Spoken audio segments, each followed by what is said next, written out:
All right. So, congratulations. This will be the contract to buy contract purchase agreement that we get on your home. So, we're going to go through this. We're going to hit basically the highlights, the lowlights, but not everything in between. Just the most important things and what I think are the most important things, right? Like how much are they offering? What is the deadlines? Um, and are they asking for concessions? How many other stuff are they asking for? Do they want my refrigerator? So we're gonna kind of touch about on these things. And what I want you to remember is that when we get together on the phone, or in person or on Zoom, we're going to go through it however in depth you need, but I want you to have an idea of what the nuts and bolts are of a purchase agreement. Okay, so first part is the agreement, big deal. Second part is who is involved, who are the buyers and sellers. We're not going to worry too much about that. Section 2.5, again, it talks about if it's attached, that's going to stay with the home. These are the inclusions. But 2.5.3 does talk about other inclusions. So this is where they would put like the washer, dryer, refrigerators in the garage, that sort of thing. Place it in the backyard. So pay attention to that one. And then in 2.5.5, it also says that if there are any encumbered, like solar panels, and it talks about whether the buyer will or will not assume any debt obligations for those encumbered items. For this purpose, I just said, no, they will not. They will not do that. But 2.5.7 does talk about the storage shed, or if there was additional parking, like you had a detached garage, something along those lines, that's where that would be put. 2.5.8, if you're leasing the solar items, the solar panels, again, this is where the buyer says they will or will not assume that debt as well. And so it just kind of goes through here. For this purpose, again, we just put in here that the seller or that the buyer would not assume it. So they want they want the sellers to pay everything off so that they're getting it free and clear. Um, in section 2.6, it does talk about exclusions. This is very typical where you'll see that it says personal property. Or if you have some other items listed in the MLS that way, that's where they would put it. Section 3 is all about our dates and deadlines. So the important thing is not necessarily that it says MEC. This is just how long we expect to give somebody. Like we expect to give them 3 days to get their earnest money delivered. We expect 7 days for title. If there's something to object on title, we expect within 10 days that that would be objected to. And if there's something that they're objecting to, then we obviously have a resolution. Same thing here with the homeowners association. There's a lot of documents to be gathered here, and HOAs do not have to comply with us in our timely manner. So we like to see at least 10 days and 14 days for the termination so that if they don't like what it says in there, that's what that means. Their loan and credit, again, these are for a 30, 31 day closing. These are what we're expecting to see. Appraisal, I like to keep my appraisal dates all in line, 1, 2, 3, right? A deadline if they're objecting to it, and then have a resolution the next day. So I don't want to push it out too far. This one here, this is where a lot of agents kind of get tripped up. So when they're writing up their offers, they may or may not write it this way, but this is how we would want it to be written. The termination or the objection on their inspection, that deadline needs to be the same day. So they can either terminate or they can write up an objection, but we're not going to allow them to do both. Okay? So if they write up an objection, that means they want to move forward. And then we have typically about 2 days to respond to that objection. So that gives us time to come back with what you're willing to do. Same thing with property insurance. We want to make sure that the home is insurable for them, but it's not something we do. That is something that they would have to take care of. Due diligence documents, this would be anything that has to do with your home, like warranties on any paper, or I mean on windows or a roof warranty or whatever you may have, they're going to want to see copies of that. And then, of course, if it does have lead-based paint, then they need to know that. We need to give them that disclosure right away, right up here, 3 days.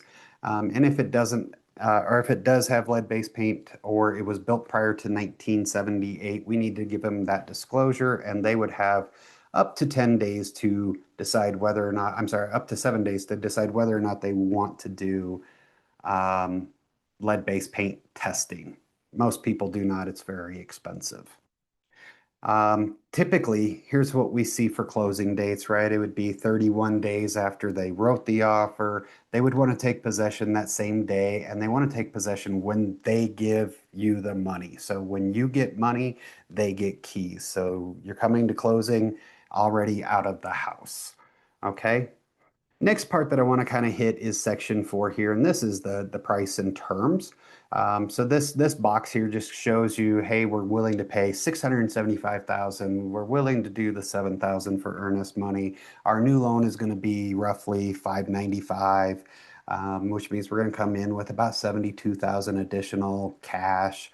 But then down here in 4.2, it has $15,000 of seller concession. Now that's going to come on, off of that $675,000 offer. So really you're looking at like a $660,000 offer. So make sure you look at this line here, whatever that is coming off of that number of what they're offering. So 675 minus 15, 660,000.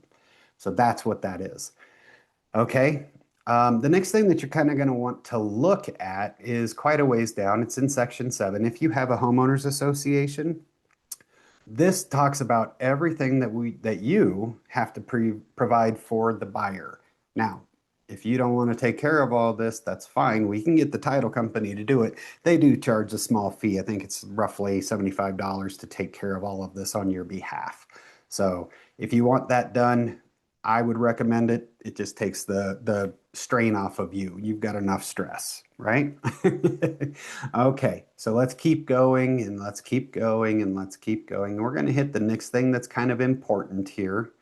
The next thing that is kind of important is to look at section 10.6.1.6. This is the one that's talking about, are there any other documents? This is the due diligence that we were just talking about. So this is kind of a standard that most people put into their contracts, okay? So there's that. Then let's just keep on going.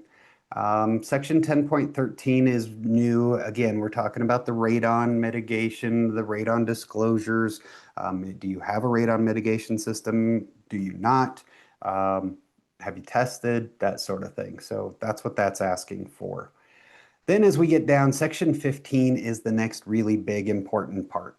This is where it talks about additional fees. So this is going to be fees for like the title company's closing fee, typically $450 to $500, and typically is paid like this one half by buyer and one half by seller at closing, okay? The other thing is status letter fees, always paid for by you. This is, again, an HOA thing. So if you don't have a homeowners association, what I'm about to talk about does not apply. But if you do have a homeowners association, it definitely applies. The status letter is something that is required to get your home sold. So that is a fee that you will incur. The record change fee is another one that you'll pay for. The reserves or working capital is something that the buyer should pay for.